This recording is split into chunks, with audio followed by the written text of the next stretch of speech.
Halo semuanya, selamat datang di segmen analisa. Kembali kita update terkait dengan kasus Vina dan juga Eki. Kasus ini tuh sebenarnya sudah terang benderang sih kalau kita amati dari awal sampai sekarang ini. Tetapi karena atas nama hukum dan juga prosedural, semuanya harus berjalan sesuai dengan aturan. Tetapi menurut aku dengan sistem hukum di Indonesia yang sedang menuju untuk jauh lebih baik, harusnya ada beberapa hal yang bisa di-shortcutin ya gitu. Nggak usah terlalu mengikuti prosedural gitu. Misalnya kayak sidang untuk peninjauan kembali dari para terpidana ini, kan ada yang bilang katanya itu kurang lebih 3 bulan lah butuh waktu untuk memikirkan semuanya untuk memberikan putusan. Kok sebegitu lamanya ya? Karena dengan persidangan PK-nya Saka Tatal yang sudah lebih dari sebulan yang lalu, karena berkasnya juga kurang lebih agak-agak mirip, ya menurutku sih nggak perlu sampai waktu 3 bulan, harusnya sudah bisa clear gitu. Bulan depan harusnya sudah bisa ada putusannya. Nah, ada salah satu komentar juga dari Marliana, kakak dari almarhumah Vina. Serba salah sih ya, kita melihatnya bahwa mereka adalah keluarga korban, tetapi statement-statement jejak digital nggak bisa dipungkiri, pernyataan dari Marliana ini sangat dipertanyakan kevalitannya. Kok bisa ya Marliana mengatakan seperti itu? Poin-poinnya nanti aku bahas, tetapi ada cuplikan pada saat Marliana ini curhat, ngomong ke sejumlah media bahwa saya itu serba salah gitu loh. Kami ini adalah keluarga korban, tapi kok malah disudutkan oleh masyarakat. Ini adalah cuplikannya pada saat Marliana ngomong seperti itu. Keluarga kami ini korban tapi semakin disudutkan oleh Ya, disudutkan oleh, tapi gini ya, untuk keluarga dari Vina, dengan segala hormat, ini bukan tentang menyudutkan atau tentang mendukung salah satu pihak, enggak gitu. Karena pada awalnya pun di masyarakat Indonesia, termasuk aku pribadi, begitu sangat prihatin dengan Vina dan juga Eki. Ini gila ya, mereka dibegitukan tapi masih ada 3 DPO. Tapi dengan temuan-temuan terbaru, keterangan-keterangan yang bermunculan, ini kan nggak bisa dipungkiri bahwa ada banyak yang janggal loh dalam peristiwa ini. Misalnya gini, kalau kita boleh lihat konten apa saja statement Marliana di awal-awal, kan katanya begini. Dulu itu saya cari saksi itu sulit sekali, tapi sekarang setelah viral banyak banget saksi yang bermunculan, jadi kami bingung. Bagian ini tuh bukan suatu hal yang nggak bisa dijelaskan ya. Dengan latar belakang para saksi yang muncul seperti nama-nama Purnomo, kemudian juga Ismail, Adi, Oki, dan lain-lainnya. Mereka berasal dari status sosial ekonomi yang bukanlah powerful, tidak memiliki kekuatan. Orang zaman sekarang aja, di era-era sekarang yang lagi viralnya, kalau seandainya mereka langsung ngelapor gitu ke polisi atau ke penyidik, apakah yakin keterangan mereka bakal dianggap? Makanya dengan adanya sosial media, dibantu dengan seseorang yang memiliki nama baik, dan di backup, diberikan pengacara, baru bisa didengarkan begitu. Kalau mereka ngomongnya dulu kayaknya bakal nggak didengarkan sih. Sama lah seperti kayak Liga Akbar, Dede yang sudah mencabut BAP-nya. Mereka pun juga sebenarnya nggak mau mengatakan kebohongan yang diklarifikasi. Kami semua itu ya dipaksa gitu, karena faktor sosial itu adalah hal alasan yang menurut aku untuk keluarga Vina bisa memahami lah ya, karena ya komunikasi dari keluarga Vina ini kan kesannya kayak tutup mata aja, tidak mau melihat temuan-temuan terbaru. Pokoknya kami itu bersandar dari putusan yang sudah inkrah gitu. Kesannya memang betul aman, tetapi ini nggak manusiawi sih bagi aku pribadi. Ada 8 orang loh yang sudah divonis seperti itu. Oke, lanjut lagi. Marliana pun juga mengatakan bahwa ada salah satu pelaku yang dulu waktu diwawancara di Denny Sumargo ya. Salah satu pelaku itu dulu malah yang datang ke rumah ngasih tahu bahwa Vina itu lagi di rumah sakit. Ya kita taunya dia pelaku ya setelah dia ditangkap. Siapa itu pelakunya? Bukankah para terpidana, aku lihat dari rangkaian ceritanya, tidak ada tuh para terpidana yang di malam kejadian datang ke rumahnya Vina. Bahkan mereka pun nggak kenal sebenarnya sama Vina. Iya kan? Jadi hal seperti itu kan kita mempertanyakan nih, keterangan Marliana dapatnya dari mana. Oke, kita coba lihat dari sudut pandang bahwa Marliana juga korban. Ya mungkin aja Anjas, dia dibisiki oleh oknum-oknum tertentu dan dia percaya begitu aja. Ya, artinya Marliana menjadi korban juga. Tetapi kan manusia itu kan diberikan pola pikir ya, diberikan logika. Yang membedakan kita dengan binatang adalah kita diberikan logika dan bisa berpikir. Oke, anggap saja Marliana dibohongi. Tetapi pada saat di cross check sudah 8 tahun berlalu, kan bisa dicek tuh, siapa yang datang malam hari itu? Apakah itu benar atau tidak gitu kan ya. Terus juga terkait dengan handphonenya Vina. Coba kalian ingat-ingat statementnya dari Marliana dan juga keluarga. Handphonenya Vina itu diserahkan ke siapa sih?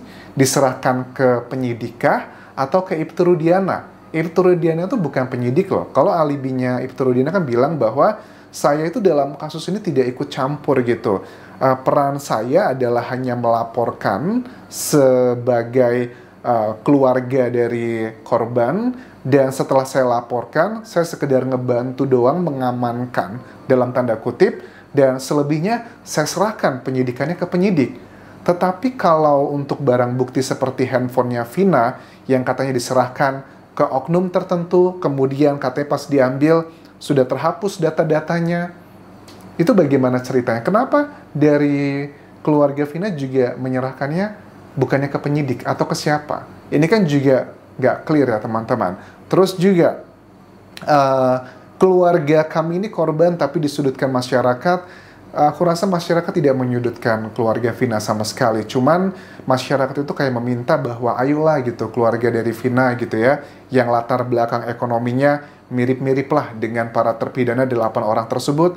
Ya, kita prihatin, kita berduka, tapi coba dibuka lagi pola pikirnya, dilihat lagi pakai hati nurani, coba apakah dengan banyaknya kejanggalan-kejanggalan ini adalah sebuah pertanda bahwa mungkin saja Vina dan Eki itu ada yang bilang bahwa katanya mereka tidak tenang lah dan sebagainya. Mungkin saja mereka tidak tenang itu bukan karena ada pelaku yang menghabisi mereka, tapi mereka tidak tenang mungkin saja karena ada orang-orang yang tidak bersalah dan harus mendekam dalam penjara atas perbuatan yang tidak pernah mereka lakukan. Jadi ini bagian yang harus dilihat dari hati nurani sih. Kalau hanya mendengarkan keterangan dari Suroto, ya, atau Aep, bagi aku kita boleh percaya dengan keterangan mereka, tetapi kita jangan melihat siapa yang berbicara, tetapi adalah apa yang dibicarakannya.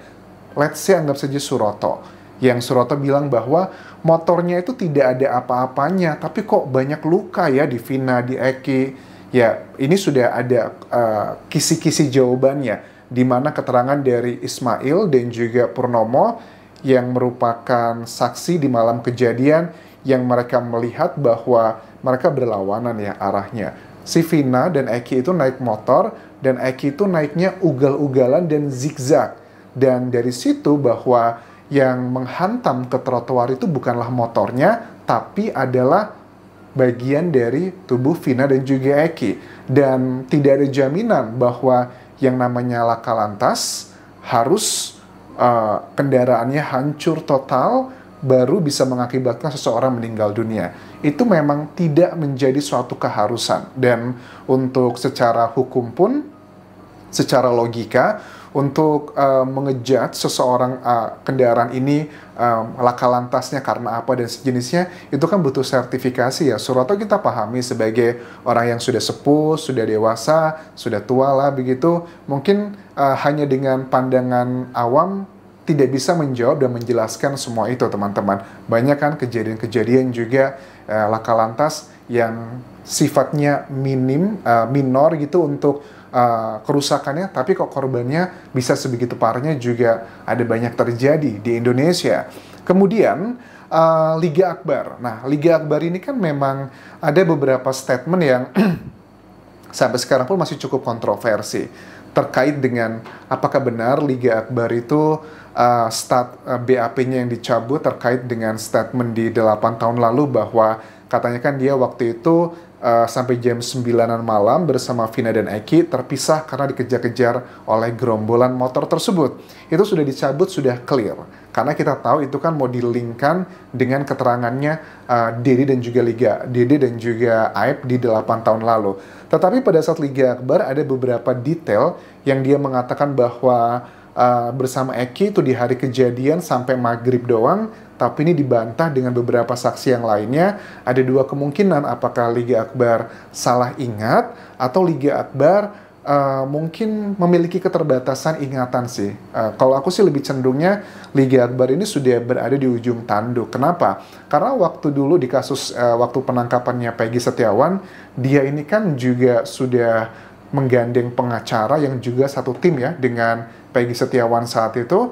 Liga Akbar itu kan awalnya itu diancam gitu sama kuasa hukum dari Peggy Setiawan saat itu bahwa kita akan laporkan ini para saksi-saksi yang berbohong gitu. Akhirnya Liga Akbar mencabutlah statement tersebut. Tapi memang harus diakui Liga Akbar itu cari aman teman-teman. Ya nggak salah menurut aku kalau cari aman dan itu adalah kebenaran. Ya memang seharusnya seperti itu, dia cari aman dan ingin hidup tenang. Karakternya ini termasuk yang tidak mau banyak berpikir dan termasuk karakter yang cukup lemah secara sosial dan juga ekonomi, makanya dia tidak mampu melawan permintaan orang-orang yang memiliki status sosial lebih tinggi. Langsung aja to the point adalah terkait dengan Ibtu Rudiana saat 8 tahun lalu. Karena kan dia tidak diberikan hadiah apapun. Dia nggak dapat duit, dia nggak dapat jabatan, dia nggak dapat apapun, cuma karena nggak enak aja gitu. Nah, makanya menurut aku untuk keluarga Marliana dengan segala hormat, ayo dilihat lagi bahwa sudah banyak penemuan-penemuan kejanggalan ini. Kita prihatin dengan kejadian ini, tetapi kalau memang kejadian sebenarnya bukanlah mereka pelakunya, aku harap mereka punya besar hati untuk membuka. Nggak sekedar mengatakan putusan ingkrah, putusan 8 tahun lalu. Nggak seperti itu cara berpikir, karena apapun yang terjadi, apapun yang sudah diputuskan, belum tentu itu adalah kenyataannya. Terima kasih sudah menonton, sampai jumpa lagi di video berikutnya. Bye.